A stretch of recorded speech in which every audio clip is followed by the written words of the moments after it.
what were the main aims of the progressive movement in the 1890s and 1900s? Let's talk about the boss system and prohibition for a minute. So, like we discussed, the Gilded Age was full of problems at pretty much all levels of society, and, well, a lot of people eventually kind of got sick of it. A movement of reform-minded individuals known as progressives began to become active around the end of the 19th century. Generally speaking, they were calling for three different kinds of change: political, economic, and social. Politically, progressives wanted to see more government assistance and involvement. That meant a larger and more powerful government would be needed. And in order to pay for that larger government, more money would need to be raised. Many progressives supported the idea of taxing people's income in order to raise this money. By doing so, the government would be able to compel the wealthy to shoulder much of the burden instead of shifting it to the middle class or the poor through tariffs on imports. Progressives also wanted to clear out corruption in government at both municipal, that means city, and state levels. A couple of ways that they sought to do this was by allowing for direct election of senators and through incorporating primary elections. As far as Senate elections were concerned, it used to be that state legislatures chose by themselves the two state representatives for the National Senate. This meant that party bosses that held control of state legislatures, yeah, party bosses got to be that powerful too, could appoint their own friends or business partners to the nation's Senate. Can't imagine any problems that might arise from that. Anyway, by making senators elected by popular vote instead of being appointed by the state legislatures, that would reduce the powers of the party bosses and help keep senators accountable to the people of the states that they represented. Primary elections would help to reduce corruption because they would give voters a chance to have a say in which candidates they actually wanted to represent their parties in the first place. Primaries would allow them to inspect or vet nominees and hopefully weed out those that didn't meet the qualifications. And last but not least, politically, many progressives supported women's suffrage. Part of the general vein of progressivism was to see people being treated equally. By empowering women with the right to vote, they hoped that women would then quickly rise to be the equals to men. And of course, you know that happened, because that was, over 100 years ago, and men and women are equal now, yes? No? Still waiting? Soon, maybe. Economically, progressives wanted more government intervention too. They believed that the government should play the roles of both encourager and regulator. And many progressives questioned laissez-faire policies in the U.S., especially those that were never really laissez-faire in the first place, like tariffs or giving land grants to railroad companies, things like that. Progressives wanted tougher enforcement of existing laws too, the laws on business like antitrust laws. And they also called for new legislation, new laws that would address the many problems that big business and newer technologies had created. And more than a few want to alter the basis of U.S. currency from one backed by only gold to one that was also backed by silver. In other words, bimetallism. Sounds familiar, right? Populists? Just like the People's Party? You guys remember. Socially, progressives wanted female emancipation. What does that mean? Well, culturally, women were in a kind of bondage, a kind of slavery. Limited legal rights, lower wages, discrimination, lack of autonomy, meaning freedom to do what they wanted, etc. And again, progressives hoped to elevate women so that they would be on par with men. Progressives also called for the creation and reformation of the welfare system in the United States, which pretty much didn't really exist. Many other countries, though, were implementing progressive reforms of their own, and places like France and Germany had experienced some success in creating public safety nets that helped to keep their citizens out of poverty and to get them back on their feet again in times of crisis. Another endeavor that some progressives sought was the abolition of the manufacture and sale of alcohol. In other words, they supported prohibition. This wasn't entirely a new idea, though. It had already long existed and developed out of the temperance movement. And last but not least, a number of progressives wanted to extend the rights of citizens to African Americans in the U.S., especially those in the southern states who had only so recently been given their freedom after the end of slavery. So how did progressives fare in accomplishing some of these goals? Well, let's look at the boss system first. Political machines, as we know, were organizations that attempted to get individuals elected into office. At first, these developed in the cities, but they soon grew to dominate state legislatures as well.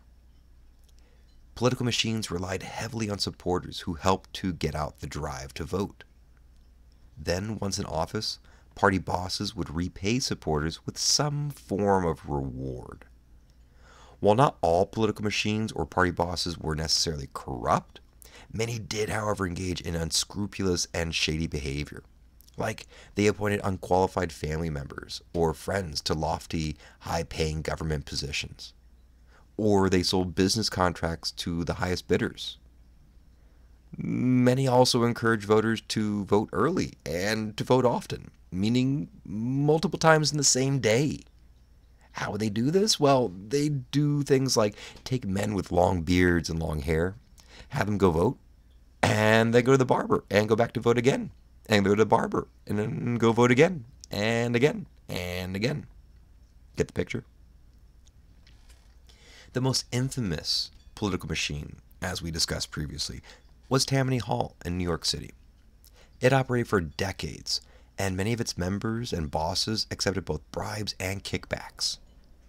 Boss Tweed himself supposedly stole over $200 million from New York City between the years of 1858 and 1871.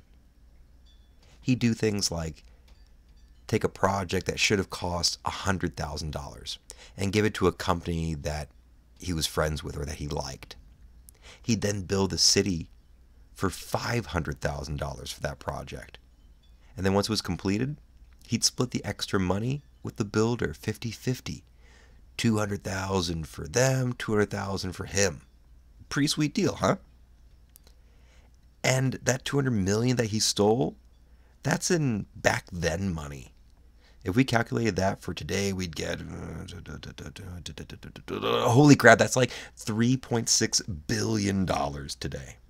Oh yeah, he was corrupt. Sheesh. Well, thankfully, a number of people wanted to shine a spotlight on people like Boss Tweed. Muckrakers, these journalists who wanted to expose the problems in the U.S., people like Lincoln Stevens and Thomas Nast, for instance, did their best to, well, expose Tweed. Stevens wrote a book about him that became known as The Shame of Our Cities. Nast, a popular cartoonist at the time, drew scores of really negative political cartoons about Tweed. Like a lot of the ones I've been showing you have been done by Thomas Nast, like this one. These cartoons especially ticked off Tweed. He complained that while his constituents couldn't read, so Stevens' book, for instance, wouldn't really affect them, while his constituents couldn't read, they sure as heck could recognize him in all those dang cartoons. Tweed was eventually brought up on charges as a result, but he fled the country and went to Europe. He was caught, though, trying to hide and work on a fishing boat in Spain. One of the other fishermen actually recognized him from a Nast cartoon he'd seen and turned him in. Ha! Awesome. Not all politicians were corrupt, though. Some were even progressively minded. Governor Robert La Follette, for instance, helped to drive out party bosses in his state, and he also fought against the powers of monopolies and trusts like the railroads in Wisconsin. Also, there was Mayor Tom Johnson of Cleveland. He completely changed the way his city was run, and Cleveland prospered both economically and culturally during his many terms in office. These men were far cries from the corrupt bosses that dominated political life at the time. And that brings us to Prohibition. Prohibition grew from the temperance movement of the 1800s.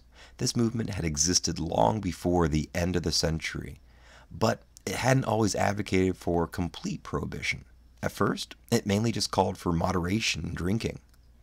Something changed, though, that made drinking much more problematic and dangerous. You see, Americans have a long history of drinking alcohol, especially beer. They drink beer to celebrate things like the end of a long day's work or meetings with friends. They drink to celebrate birthdays or weddings or parties or festivals and for holidays. They also drink beer for more solemn and somber occasions like after funerals or after the loss of a job. Now, beer is one thing. Hard liquor? That's another. Around the middle of the century, America was producing huge quantities of grain, more than they'd ever produced before. We talked about this, all these new farming techniques that led to these record crop yields on these farms. And Americans were stuck with a lot of grain to figure out what the heck to do with. So, naturally, they made booze from it, like whiskey. Soon, beer was being replaced by this cheaper and more potent liquor, and the problems of drunkenness struck the country similarly to how opioids are affecting the U.S. today. People couldn't hold jobs. They drank all their income, and domestic violence increased along with deaths, especially in rural areas out in the country. Many states voted to become dry, or not allow the sale or manufacture of alcohol. The most vulnerable to the negative effects of alcohol were women and children. This was a time when women had very little power, socially or legally. Men were expected to be the providers of their households. As many men succumbed to alcoholism, they found themselves incapable of completing or meeting these duties. Many took out their anger and frustrations on their own wives and children. As a result, a national call for prohibition was made by many progressives, and this movement was championed by many outspoken women. After years and years of lobbying, politicians finally allowed for something to be done. And in 1919, the 18th Amendment of the Constitution was ratified. This amendment expressly forbade the production or the sale of alcohol in the U.S. Strangely, though, it didn't outlaw the consumption of it. So you could drink, you just couldn't make it or buy it. Okay. Makes sense. More than a few progressives disagreed with Prohibition, though. They felt that it went too far into people's personal lives. And in fact, more people were drinking in America during Prohibition than had been before it was introduced. Saloons closed their doors one day and opened the next as speakeasies, these secret bars operating under the law. Speakeasies would often bribe local officials to look the other way if they were found out. And organized crime also became a huge problem at this time because of Prohibition. The mafia, for instance, began to manufacture, transport, and distribute alcohol. And the profits that they made allowed them to grow and spread to the point where they still are active somewhat today. Bootleggers, people who literally hid booze in their boots or pant legs, sold alcohol on street corners or in alleys. I guess kind of the same way you'd imagine drug deals going down today for things like meth. Prohibition was such a failure and a waste of public resources that it was finally done away with by another amendment, the 21st. And Americans could drink again then. Not like they ever stopped, though. Okay, so let's see how this information might pop up on a test. Here we have the question, why were party bosses so unpopular in the late 19th century? Well, this is a part A question, so that means that we're going to have to make a list of reasons and then rank them from least to most significant. First, we could talk about how political machines and party bosses engage in shady and unscrupulous behaviors. Okay, that's one sort of two reasons. We could also mention how they often accepted kickbacks and bribes. Okay, that's another one. We also know from a previous discussion that they often provided poor and inferior services in cities. Okay.